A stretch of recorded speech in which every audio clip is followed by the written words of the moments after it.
Hello and welcome to this video. Here's where we will explore the central nervous system.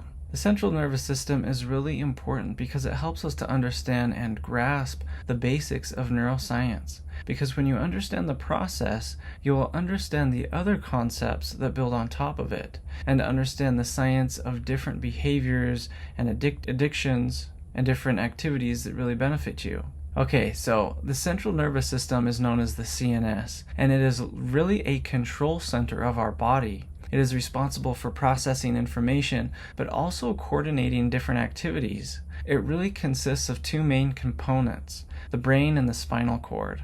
In this video, we will talk about the structure and function of the central nervous system, how it is important in everyday life, and how it interacts with the peripheral nervous system. The peripheral nervous system being the periphery of our nervous system. That's a good way to think of it, and we'll cover that more in detail. Okay, so let's talk about the structure of the nervous system. The central nervous system, again, is composed of the brain and spinal cord. The brain and spinal cord play a crucial role in maintaining body functions, but also enables us to execute complex behaviors as well. The brain is actually the most complex organ in the body. It consists of billions of neurons and supporting cells called glial cells. Neurons transmit signals and messages, while glial cells support those neurons in doing so, as well as other things such as providing nutrients for the neuron. Now, the brain is divided into three main regions that have specialized functions. The cerebellum is the largest part of the brain, and that is responsible for higher cognitive thinking and higher cognitive functions, such as learning and memory and language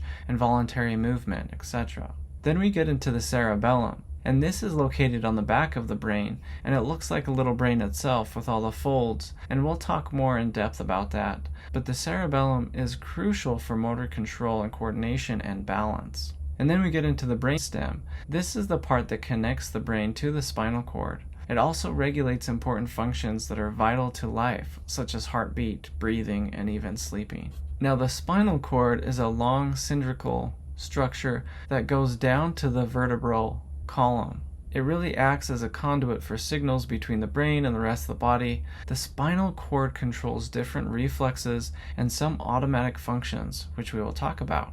Now, the functions of the central nervous system include processing and transmitting information all throughout the body, so their sensory input is where the central nervous system receives sensory information from the peripheral nervous system. And what do you think that would include? It would include touch and pain and body position, temperature, even your body's ability to sense motion, movement, and location. This information is really processed in the brain and allows us to perceive, adjust, and modify our environment if needed. We also have the motor input, and that's where the central nervous system sends these motor commands to both the muscles and the glands throughout the body, but really particularly through the PNS or the peripheral nervous system. These commands allow us to make voluntary movements such as talking and walking, as well as involuntary movements like digestion or heartbeat, etc. Then there's an integration function. So the integration function is where the brain integrates sensory input and motor output